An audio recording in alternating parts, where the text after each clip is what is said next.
mapalad at maligaya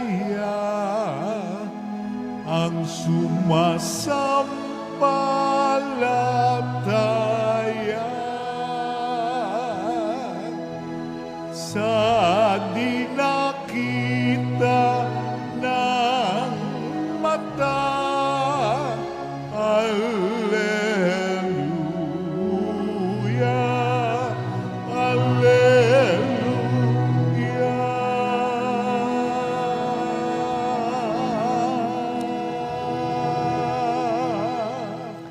Sumayin niyo ang Panginoon. Ang mabuting balita ng Panginoon ayon kay San Juan. Si Tomas na tinaguri ang kambal, isa sa 12, ay hindi nila kasama nang dumating si Jesus. Kaya't sinabi sa kanya ng ibang alagad, "Nakita namin ang Panginoon." Sumagot si Tomas, "Hindi ako maniniwala hanggat di ko nakikita ang butas ng mga pako sa kanyang mga kamay at naisusot dito ang aking daliri. At hanggat hindi ko naipapasok ang aking kamay sa kanyang tagiliran."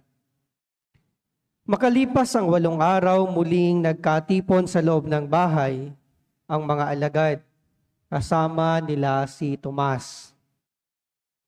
Nakapinid ang mga pinto, ngunit pumasok si Jesus at tumayo sa gitna nila. Sinabi niya, "Sumainyo ang kapayapaan." Saka sinabi kay Tomas, "Tingnan mo ang aking mga kamay at ilapit dito ang iyong daliri. Ipasok mo ang iyong kamay sa aking tagiliran. Huwag ka nang mag-alinlangan, maniwala ka na." Sumagot si Tomas, "Panginoon ko at Diyos ko." Sinabi sa kanya ni Jesus, "Naniniwala ka na ba sapagkat nakita mo ako?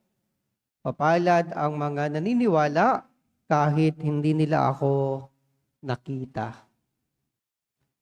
Mga minamahal na kapatid, ang mabuting balita ng Panginoon. Pinupuri ka namin, Panginoong Jesucristo. Umupo ang lahat at makinig sa homilia. Magandang umaga at magandang buhay po sa inyong lahat, mga minamahal na kapatid. Pinagdiriwang po natin ngayon ang kapistahan ni Apostol Santo Tomas. Isa sa mga santo o apostol na karaniwang mali ang pagkaunawa o pagkakilala sa kanya. Lagi natin siyang naaalala bilang Tomas na nagdududa or the doubting Thomas dahil sa kwento ng ebanghelyo natin ngayon. Ngunit kung titingnan natin ng mas malalim, si Tomas ay hindi lang basta nagdududa, siya ay totoong naghahanap. Hindi lang siya basta nagdududa, siya ay totoong naghahanap. Hindi siya nagkunwari, ang kanyang pananampalataya ay totoo. Maaaring katulad din tayo ni Tomas, mga minamahal na kapatid. May mga pagkakataong nagtatanong tayo sa Diyos, "Panginoon, nasan ka tuwing nagdarasal ako?" May mga pagkakataong nagtatanong tayo, "Panginoon, bakit mo hinahayaan ang mga paghihirap na nararanasan ko? Panginoon, bakit mo hinahayaang maghari ang korupsyon at kasamaan sa bansang Pilipinas? Panginoon, bakit mo hinahayaang tila baga manalo ang kasamaan laban sa kabutihan?" Yan ay ating mga tanong, yan ay ating mga paghahanap. At ako'y naniniwala na ang Diyos ay hindi natatakot sa ating mga tapat na mga tanong. Hindi kabaliktaran ng pananampalataya ay pagdududa. Hindi kabaliktaran ng pananampalataya ang pagdududa. Ang kabaliktaran ng pananampalataya ay kawalang pakialam. Ang pagdududa na naghahanap ng katotohanan ay maaaring maging pintuan patungo sa mas malalim na pananampalataya. Ang pagdududa na naghahanap ng katotohanan ay maaaring mag-akay at magdala sa atin sa mas malalim na pananampalataya. At tinuturuan tayo ni Tomas ngayon, mga minamahal na kapatid. May 3 bagay na itinuturo sa atin si Santo Tomas. Una, tinuturo ni Santo Tomas na ang pananampalataya ay maaaring lumago sa pamamagitan ng tapat na paghahanap. Ang pananampalataya ay maaaring lumago sa pamamagitan ng tapat na paghahanap. Wala si Tomas nang unang nagpakita ang ating Panginoong Jesucristo. Minsan, ang ating pananampalataya ay lumalago kapag hiwalay tayo sa komunidad. Minsan ang ating pagdududa ay lumalago kapag hiwalay tayo sa komunidad. Kapag tumitigil tayong manalangin, kapag tumitigil tayong dumalo ng banal na misa, kapag meron tayong kaalitan sa ating community, halimbawa sa mga apostolada ng panalangin, nagkaroon ng alitan, nagkaroon ng away, hindi na sumimba yung isa kasi merong hindi kabati. Kung minsan dyan pumapasok yung pagdududa. Subalit itinuturo sa atin ng ating ebanghelyo ngayon, kapag nanatili tayong malapit sa community, kapag nanatili tayong malapit sa simbahan, kahit na tayo ay nag-i-struggle, kahit na tayo ay nahihirapan, laging may puwang ang biyaya ng Diyos para sa atin. At ito ang nangyari kay Tomas. Malayo siya sa mga alagad, pero nung siya'y sumama muli, dun niya nakita si Jesus. Ang pananampalataya ay lumalago sa isang tapat na paghahanap. Ikalawa, tinagpo ni Jesus kung nasaan si Tomas. Tinagpo ni Jesus kung nasaan si Tomas. Pansinin natin na hindi pinagalitan ni Jesus si Tomas. Ano ba ang sinabi ni Jesus kay Tomas?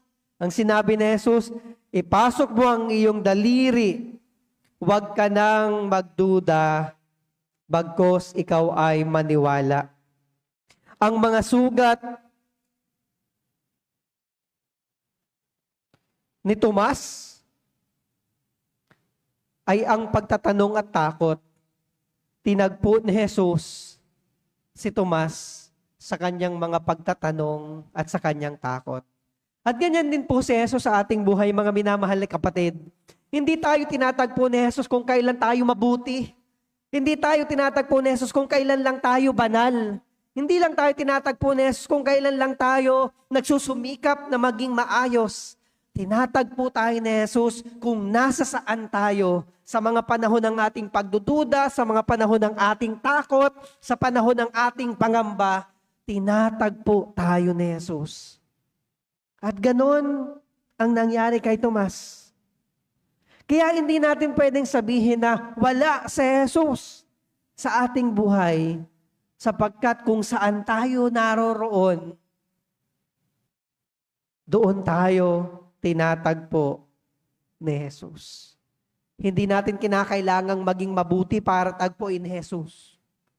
Kung nasaan tayo ngayon, tinatagpo tayo ng Diyos. Ikatlo, ang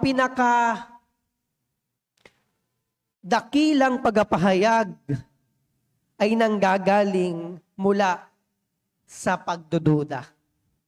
Ang pinakadakilang pagpapahayag ay nanggagaling mula sa pagdududa. Kapag ang pagdududa mo ay napalitan ng pananampalataya, pumapasok ang pinakadakilang pagpapahayag. At ito ang ipinahayag ni Tomas, ang pinakadakilang pagpapahayag sa banal na kasulatan, My Lord and my God, Panginoon ko at Diyos ko. Ito ang pinakamataas na pagpapahayag ng pananampalataya na matatagpuan natin sa Ebanghelyo. Kamangha-mangha na ito ay nanggaling sa isang alagad na nagduda ng malalim. Malimit ang mga taong nakaranas ng pagdududa, ang siya ring nakakaranas ng malalim na pananampalataya. Kapag naranasan mo yung pagdududa at nakaigpaw ka mula dito, katulad ni Tomas, ang iyo ring masaasabi, Panginoon ko at Diyos ko. Mga minamahal na kapatid, hindi tayo iba kay Tomas. Maraming pagkakataon tayo ay nakakaranas ng pagdududa. Maraming pagkakataon tayo nakakaranas ng pagtatanong. Maraming pagkakataon tayo nakakaranas ng paghahanap. Ngunit katulad ni Tomas, maging tapat tayo sa paghahanap at pagtatanong sa Diyos, sapagkat ito ay iwe-welcome ng Diyos. At katulad ni Tomas, tatagpuin tayo ng Diyos kung saan tayo naroon. At katulad ni Tomas, mula sa ating pagtatanong, pagdududa at paghahanap, masabi nawa rin natin ang mga katagang, Panginoon ko at Diyos ko. Amen.